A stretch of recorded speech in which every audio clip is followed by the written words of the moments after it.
పూజ చేయడం అంత తేలిక లోకంలో ఇంకొకటి లేదు. ఎందుచేత అంటే నాకు ఇది కావాలి అని కూడా ఏదీ అడగనటువంటి వాడు. కాశీని నీళ్లు పోస్తే చాలు పరవశించిపోతాయి.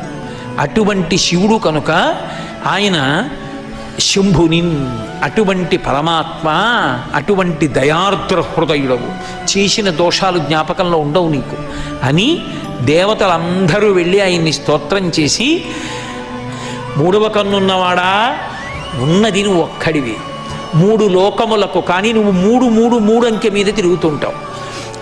మూడు లోకములకు, మూడు లోకాలు, పైలోకాలు, మధ్యలోకం, కింద లోకాలుగా ఉండేవాడు ఆయనే. మూడు మూర్తులకును, బ్రహ్మ విష్ణు మహేశ్వరులుగా ఉండేవాడు ఆయనే. మూడు కాలములకు, భూత భవిష్యత్ వర్తమాన కాలములుగా ఉండేవాడు ఆయనే. కాబట్టి మూడుగా కనపడి మూడు కాదు ఒక్కటిగా ఆఖరికి జ్ఞానంలో తెలియబడేవాడివి నువ్వే. ఆయన పూజ చేయడం అంత తేలిక లోకంలో ఇంకొకటి లేదు. ఎందుచేత అంటే నాకు ఇది కావాలి అని కూడా ఏదీ అడగనటువంటి వాడు. కాశీని నీళ్లు పోస్తే చాలు పరవశించిపోతాయి.